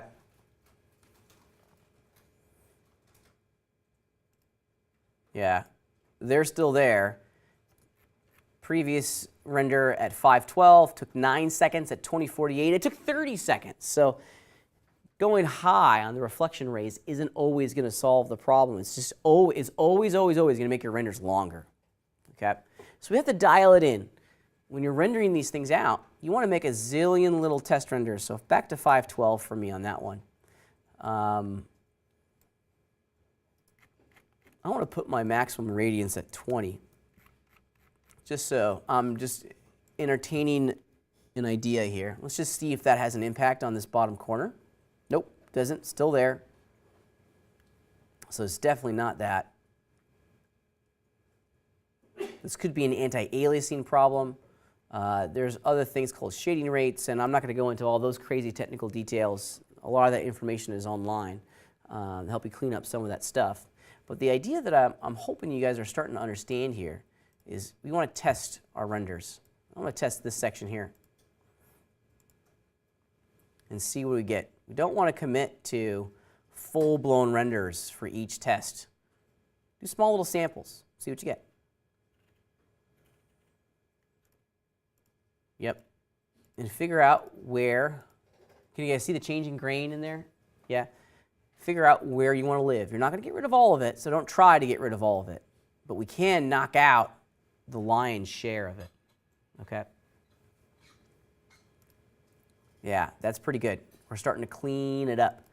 Oftentimes when doing direct lighting, it's the reflection samples that we'll definitely want to take a look at. Now, another thing that you could do is put your direct light samples to 512, see if that makes a difference, right? Oh, we already tried this and it didn't. I'm sorry. I forgot that we already did that experiment. Still pretty fast.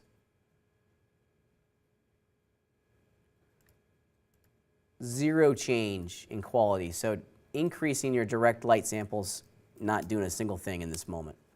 Okay. All right. Questions, comments, concerns about lighting and rendering? So take it slow. Turn off global illumination. Okay, just turn it off. Okay, and try to illuminate as much of your scene as much as you can with direct lighting sources. You're going to get cleaner renders. Okay, you're going to get more control. You're going to be able to creatively, kind of focus our audience on certain parts. Okay, and then, and only when you're really kind of happy with your direct lighting setup, then you can turn on GI. Right? Shoot, let's put a cool background in here. I think this is literally the background that I used in my render. Let's do one of these outdoor probes. Makes sense.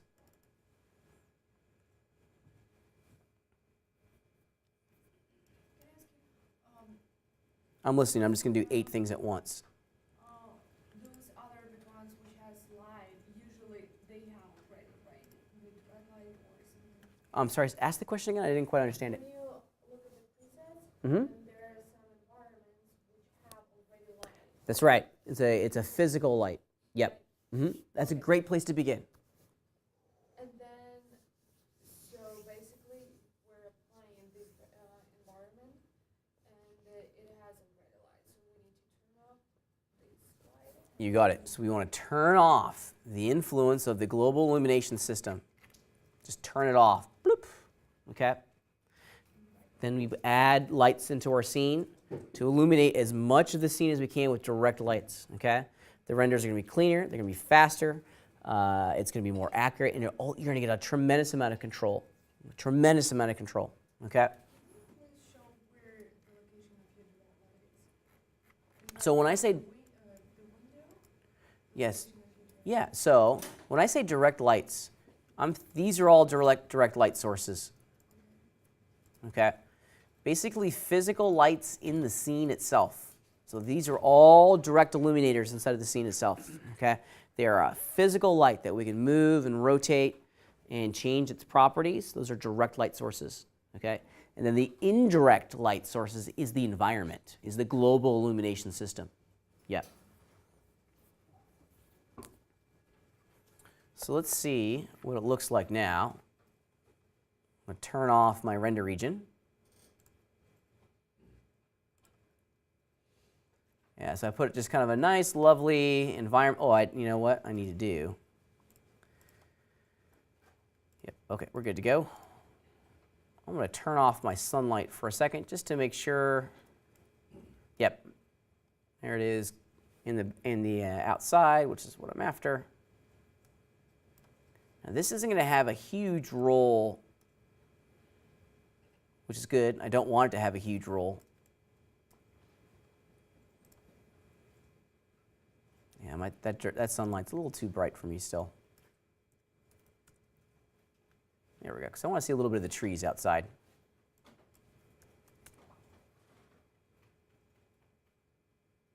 Yeah, not too bad. Let's render it now, see what we get. So, oops, I forgot to turn on my GI. So for me, in all honesty, the global illumination is kind of the last thing. I turn it off. Let's see how it's, yeah, everything is a little bit brighter now, which is cool. I'm okay with it being bright, okay?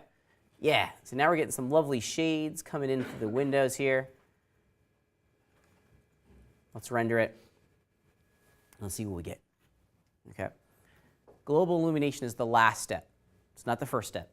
I honestly wish that they just turn it off, and which would force us as artists to enable it when we need it and when we're ready for it. We don't like gray. Gray backgrounds are boring. They're flat. They're going to make every single one of our renders look like garbage. Okay? With direct light sources, we now get to control our artistic creation that's in front of us. We're making a photograph here. We're making a film. We want to be able to control the render a little bit more directly. With these ideas in mind, we're in the driver's seat as the artist here. Often, it feels like it's an uncontrollable environment, but it's not. Okay? Yeah, question? I got a question. Since my project takes place in space, like I'm trying to think, Yeah. what kind of lighting I should do for that? It's a great question. How can we make, how can we get separation between the foreground and the background when the background is just black? Okay? I think the techniques that we've talked about today are really going to help you. Lots of lights, right? You're probably going to have 4 lights shining at your objects in your scene so that we can separate them from the background. Well, I was thinking like having this one bright, well, sort of a sun in the background. Just Okay. illuminating over. Okay, cool. I like it. You put a star in frame, and that's where all your light can come from. Yeah, is it the sun, that's what you're talking about, right? Mm-hmm. Yeah. Think of your lights as a network of lights, right? All these lights are working together to feed the rendering information a tremendous amount of info to get the result that we're after. And look how long it's taken to draw one frame. This is the big problem with indirect lighting. It gives us, near photorealistic results, but it comes at the price of time. Okay? And over the next couple weeks, you're basically on the clock 2 weeks from today, right? Or 2 weeks from tomorrow. You're going to have to commit some time to these renders, okay? You can get away with not having the global illumination system on. That's not a requirement.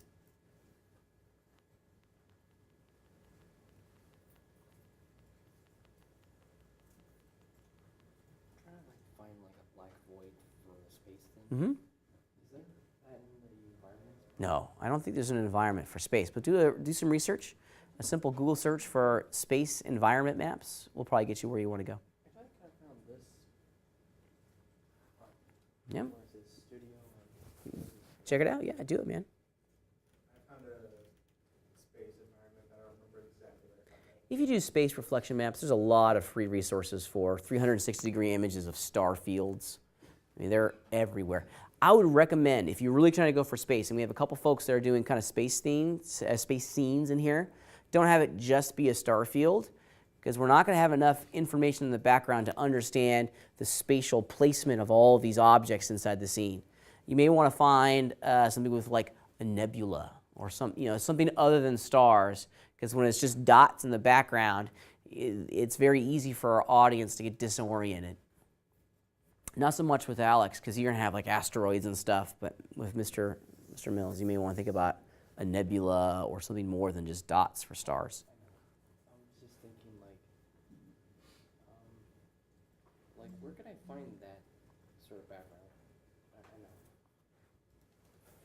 I know. I mean, like, how do I put it? Yeah, do do space reflection maps.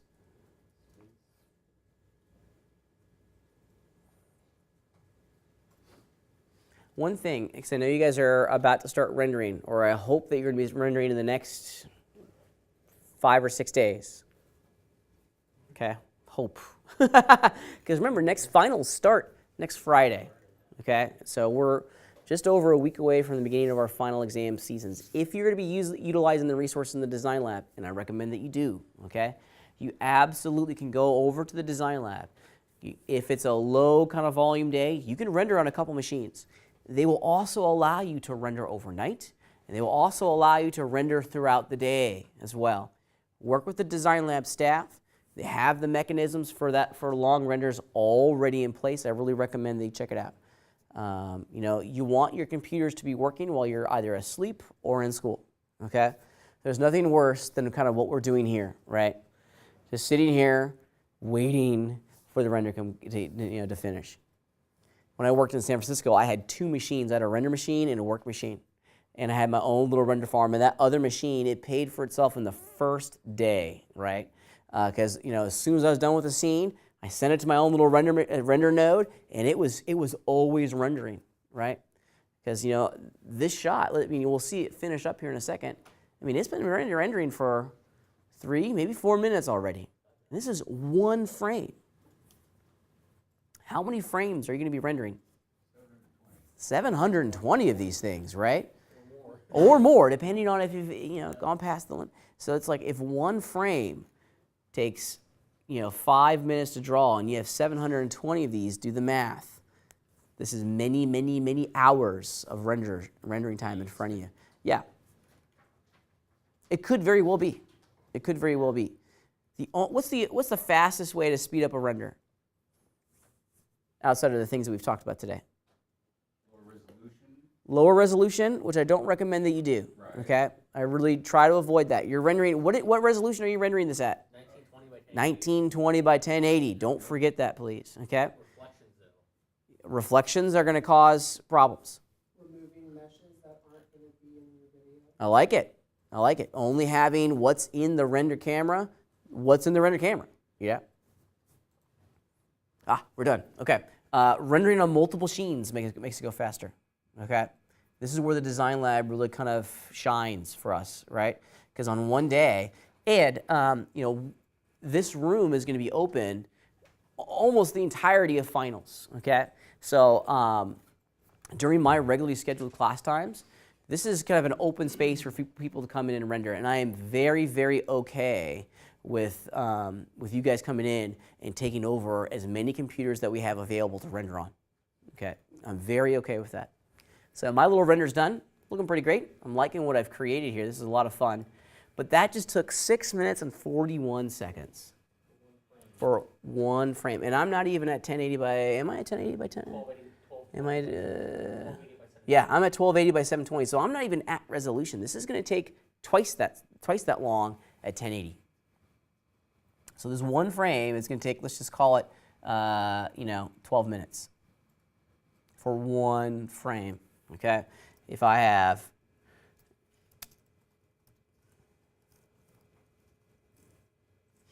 let's just do the math because I'm curious now. So if it takes 12 minutes to render 1 frame, and I got 720 of these things to do, boom, 8,640 minutes. Divide that by 60, 144 hours of rendering time in front of me. Divide by 24, and that's how many days? Divide by 24, and that's how many days? Divided by 24, and I have 6 days of rendering in front of me. Seriously. Seriously. In comparison, and this is why I was jumping up and down about about indirect lighting. Let's turn it off.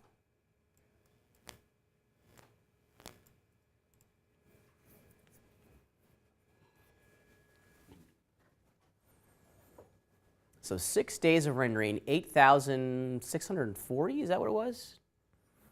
8,640 minutes, right? Minutes. Let's stay with minutes. That's an easy metric to hold on to. Let's see what it takes now. It's not going to take 6 minutes because we're already about 25% done.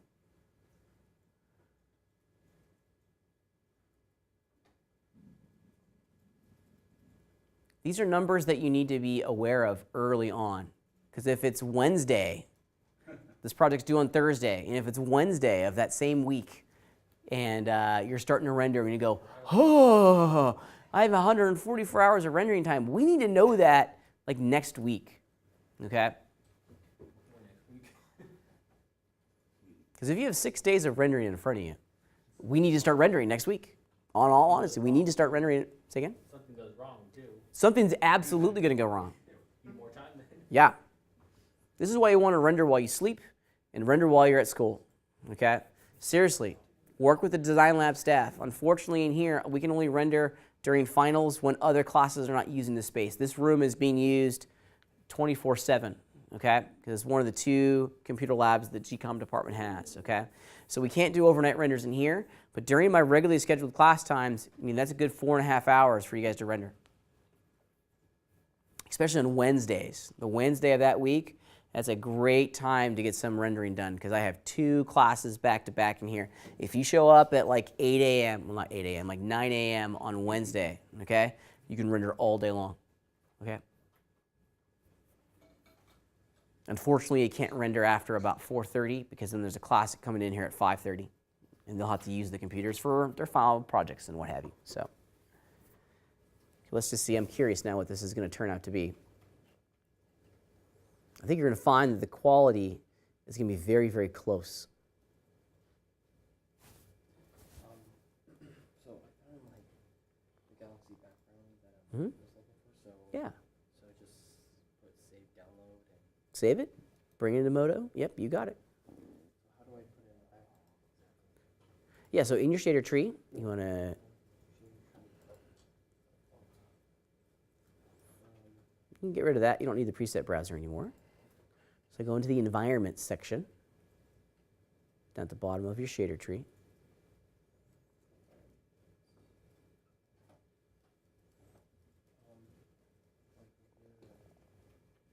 No, not in your properties panel, but up in the actual list of items in your shader tree. Keep cruising down that list. You'll find one that says environments. Click out of that thing. Okay. See where it says all your material groups are. Yeah. Big list of things. The red balls. Yep, that's the list. Well, okay, the list. This. Oh, yes. Yeah. There's one called environments.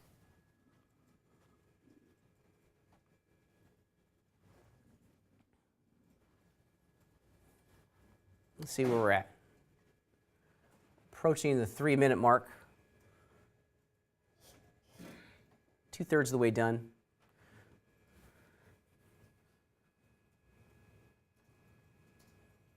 Now, I know from my experience that the thing that's really tanking my render right now, the volumetric lights. That's what's tanking my render. If I was to turn that off, bloop, it'd be probably rendered in 2 minutes. The volumetrics, I mean, you have to be strategic with volumetrics. It's going to take some time to render. Let's just see what happens here.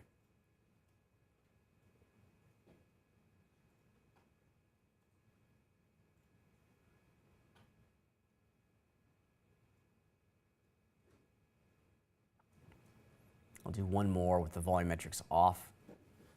I'm just kind of curious to see how fast that one's going to go in comparison. It's not going to look as awesome, but if time is not on your side, okay, you're going to have to make concessions. You really are. Maybe you start turning off some of the higher end features of your shot to make sure that it's actually a shot that you can render in time. Happens all the time out there in production. Okay, you find cheats. I remember there, when I was working at MTV, there was a shot that I loved. I remember the lighting tech. He was one of my favorite artists to work with, and he made this beautiful scene. And the set that we were working on was like a bar, and the actors of our music video were doing their performance in this bar, right? and we wanted the bar on fire, right? Kind of it's definitely totally like 80s music video type thing, right? The bar's on fire, they're playing, music in the, anyways, it was rad. It was a cool shot, and the flames were like sweet, but it was taking forever to render, okay? Here we go. Dun, dun, dun, dun. Oh, there it is. So 5 minutes and 34 seconds. If we can compare and contrast 6 minutes and 41 with GI on, 5 minutes and 34 with GI off. There's not that much of a difference, okay? It's a minute. It's a minute. And when you scale that, that's 720 minutes that you no longer have to render, right? Let's turn off the volumetrics.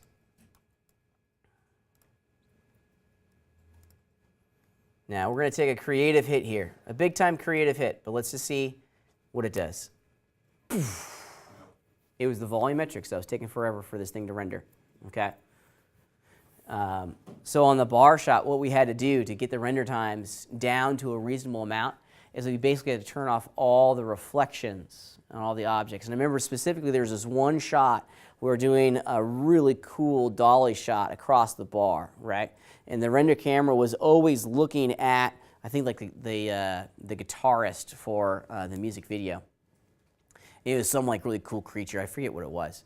Anyways, and we had a whole series of like tables and chairs right next to the render camera that were going to be in shadow.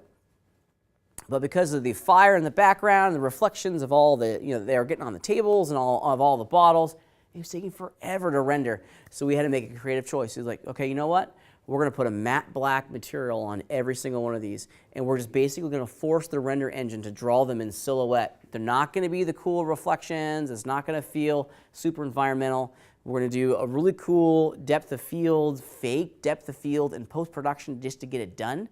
We had to make some huge artistic concessions to simplify the shot to make it renderable.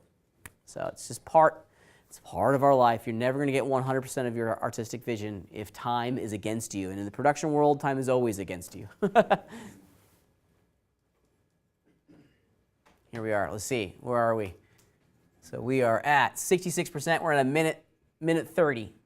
I bet you it's going to be right about 3 minutes. Once I get to the back side of the fan, it's going to chew through the environment pretty quickly. Shiny, reflective things are going to take a little bit of time to render.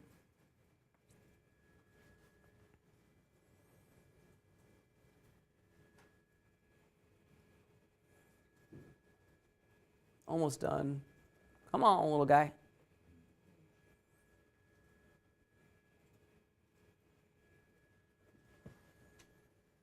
It's like watching paint dry. My wife doesn't understand it at all. She's like, you're just sitting there staring at your machine. It's like, it's rendering. Okay? It's rendering. See those 4 boxes moving around? You know what's really satisfying is when you have like a really high-end machine with multiple cores, and you see like 24 little boxes. So the more cores you have. Say again? I have 12 little boxes. Nice. Yeah. Here we go. All right, wrapping up. So I was wrong. It's not 3 minutes. It's 2 minutes and 42 seconds, 43 seconds. Yeah, 2 minutes and 43 seconds. Okay, so that is a third of the render time, right?